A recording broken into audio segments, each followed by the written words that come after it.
السلام عليكم ورحمة الله. حمد وسلم أما بعد. أعوذ بالله من الشيطان الرجيم. بسم الله الرحمن الرحيم. فلعلك باخع نفسك على آثارهم إن لم يؤمنوا بهذا الحديث أسفا. বিশ্বনবী মুহাম্মদুর রাসূলুল্লাহ সাল্লাল্লাহু আলাইহি সাল্লাম মানুষ কি করে জাহান্নাম থেকে বাঁচবে, মানুষ কি করে আল্লাহকে চিনবে, আখিরাত চিনবে, সত্য পথের দিশা পাবে, এর জন্য নবীজি এত মেহনত করতেন, এত দাওয়াত দিতেন, উম্মতের জন্য এত পাগল ছিলেন যে আল্লাহ সুবহানাহু ওয়া তাআলা সূরাতুল কাহফের মাঝে নিজে বলছেন, ফালাআল্লাকা বাখিউন নাফসাকা আলা আসারিহিম ইন লাম ইউমিনু বিহাযাল হাদীসি আসাফা, যে আপনি তো নিজেকে শেষ করে দিবেন তাদের পিছনে ছুটতে ছুটতে, যদি না তারা এই কোরআনের প্রতি ঈমান না আনে। আপনি আফসোস করতে করতে আর তাদের পিছনে ছুটতে ছুটতে আপনার জীবনকে আপনি শেষ করে দিবেন। এতটাই দাওয়াতের জন্য বিশ্বনবী মুহাম্মদুর রাসূলুল্লাহ সাল্লাল্লাহু আলাইহি সাল্লাম পাগল ছিলেন। যাকেই পেতেন তাকেই দাওয়াত দিতেন। এই দাওয়াতি মেজাজ আমাদের সকলের তৈরি হওয়া চাই। এবং নবীজি দাওয়াত দিতে গিয়ে যখন তাকে কোনো চ্যালেঞ্জ ছুড়ে দেওয়া হতো, সেই চ্যালেঞ্জ যতই অসম্ভব হোক না কেন, যতই কঠিন হোক না কেন, যতই সৃষ্টি বিরুদ্ধ মনে হোক না কেন, সকল চ্যালেঞ্জ আমার নবী অ্যাকসেপ্ট করার জন্য প্রস্তুত হয়ে যেতেন। আল্লাহু আকবার। এরকম একটি চ্যালেঞ্জ ছিল, একবার বিশ্বনবী দাওয়াত দিচ্ছেন ঘরে ঘরে, দাঁড়ে দাঁড়ে, বারে বারে গিয়ে গিয়ে। তো একদিন বিশ্বনবীর চাচা আবু জাহেল, দুঃসম্পর্কের চাচা আবু জাহেল নবীজিকে বলছেন, মুহাম্মদ, কোন কোন বর্ণনা এসেছে কাফেররা বলেছে। এটা শুধুমাত্র কোনো বানানো ঘটনা নয়, এটা বাস্তব। এবং হাদিসের বিশুদ্ধ গ্রন্থগুলোতে এর বিবরণ পাওয়া যায়। যেমন বুখারী শরীফের 3647 নম্বর হাদিসে এসেছে, মুসলিম শরীফের 7076 নম্বর হাদিসে এসেছে বিখ্যাত সাহাবী আনাস রাদিয়াল্লাহু তাআলা আনহুর বর্ণনা। আপনি সিরাতের কিতাবগুলো যদি ঘাটেন, সিরাতে মুস্তাফা, সিরাতে ইবনে হিশাম, সিরাতুন নবী সাল্লাল্লাহু আলাইহি সাল্লাম, দালাইলুন নবুওয়া, এই সকল কিতাবগুলোতে আপনি খুঁজে পাবেন যে বিশ্বনবী মুহাম্মদুর রাসূলুল্লাহ সাল্লাল্লাহু আলাইহি সাল্লাম যখন দাওয়াত দিতে দিতে দিতে দিতে সমস্ত কাফেরদেরকে দাওয়াত দিয়ে ফেলেছেন, একদিন আবু জাহেলকেও দাওয়াত দিলেন। তো কাফেরদের মধ্য থেকে অথবা কোনো বর্ণায় আবু জাহেল থেকে স্পেশাল আবেদন আসলো যে আপনি যদি মক্কার প্রান্তরে, কাবার প্রান্তরে দাঁড়িয়ে আকাশের ওই চাঁদটিকে, পূর্ণিমার চাঁদটিকে দ্বিখণ্ডিত করে দিতে পারেন, দুই ভাগ করে দিতে পারেন, তাহলে আমি বিশ্বাস করব যে আপনি আল্লাহর নবী। বিশ্বনবী মুহাম্মদুর রাসূলুল্লাহ সাল্লাল্লাহু আলাইহি সাল্লাম যে আবু জাহেল এত কঠিন শর্ত বাস্তবায়ন করলে তারপর ঈমান আনবে, নবীজি তার ঈমানের জন্য পাগল পাড়া হয়ে গেলেন। কেমন পাগল হলেন? নবীজি বললেন, চাচা, আমি যদি সত্যি আকাশের চাঁদটিকে দ্বিখণ্ডিত করে দিতে পারি, তাহলে কি আপনি কালিমা পড়বেন? আপনি কি বলবেন লা ইলাহা ইল্লাল্লাহ মুহাম্মাদুর রাসূলুল্লাহ? আবু জাহেল বললেন, হ্যাঁ, অবশ্যই আমি বলবো। এটা একটু নোট করুন, এই অংশটুকু। আবু জাহেল প্রতিশ্রুতি দিয়েছে অবশ্যই সে কালিমা পড়বে যদি আমার নবী আকাশের চাঁদটিকে দ্বিখণ্ডিত করে দিতে পারেন। এটি ছিল নবীজির জীবনের অন্যতম একটি মুজিজা, অলৌকিক ঘটনা। ইটস এ মিরাকেল অফ মুহাম্মদুর রাসূলুল্লাহ সাল্লাল্লাহু আলাইহি সাল্লাম, big miracle in life of মুহাম্মদুর রাসূলুল্লাহ সাল্লাল্লাহু আলাইহি সাল্লাম। এই জন্য বিশ্বনবী প্রস্তুত হয়ে গেলেন আপন চাচার এই কঠিনতম শর্ত বাস্তবায়ন করতে।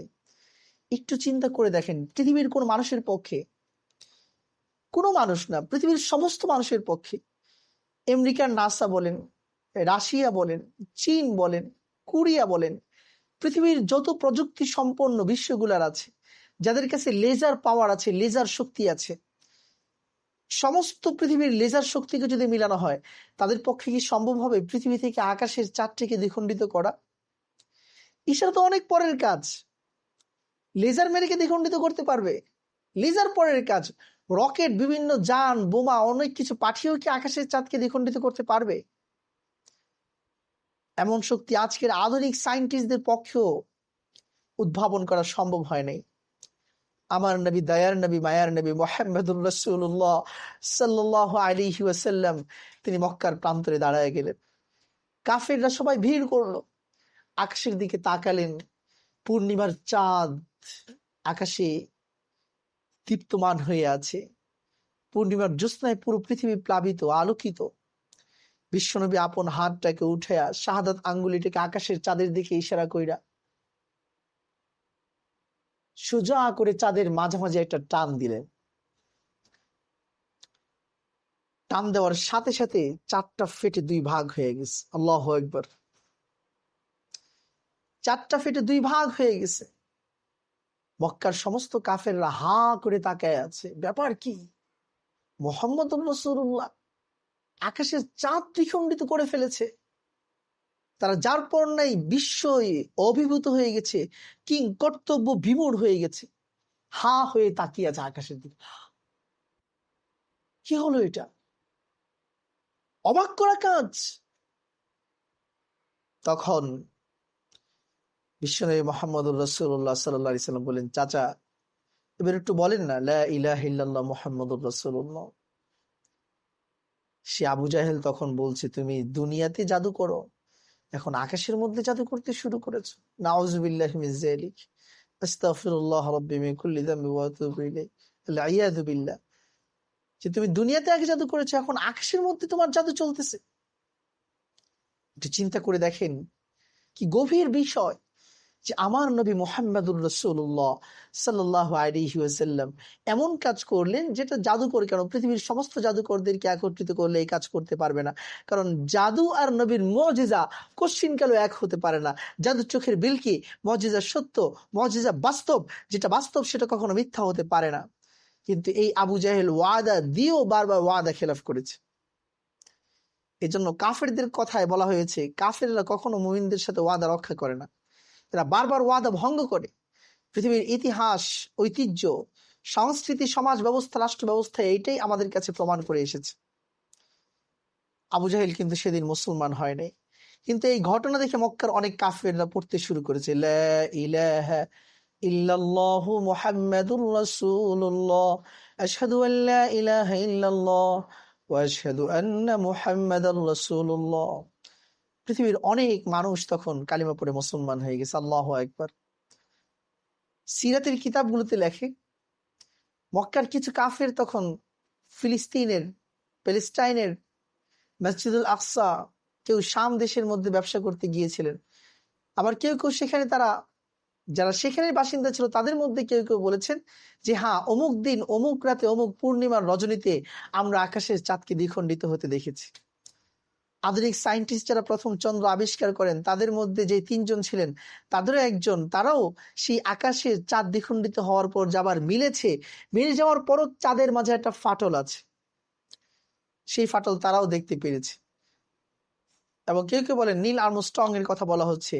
এই নীল আর্মস্ট্রং কিংবা 3 জনের যে কোনো একজন বিজ্ঞানী দুনিয়াতে আসার পর যখন বিশ্বনবীর ঘটনা তারা জানতে পেরেছে, সিরাত পড়েছে, তখন তারাও পড়তে শুরু করেছে লা ইলাহা ইল্লাল্লাহ মুহাম্মাদুর রাসূলুল্লাহ। ইটস আ মিরাকল অফ মুহাম্মাদুর রাসূলুল্লাহ। এটাই ছিল বিশ্বনবীর অলৌকিক মুজিজা, যেটা বারবার প্রমাণ করে আমার নবী সত্য, আমার নবী আল্লাহর রাসূল, তার প্রেরিত শেষ নবী। ওয়া মা আরসালনাকা ইল্লা রাহমাতাল লিল আলামিন। আসুন সেই নবীকে আমরা আমাদের জীবনের আদর্শ বানাই, তার জীবনের প্রতিটি কথা ও কাজকে আমাদের জীবনে ফিট করার জন্য চেষ্টা করি। আল্লাহ পাক আমাদের সকলকে সুন্নতময় এক শ্রেষ্ঠ মহামানবীকে আদর্শরূপে আইকন হিসেবে গ্রহণ করার তৌফিক দান করুন।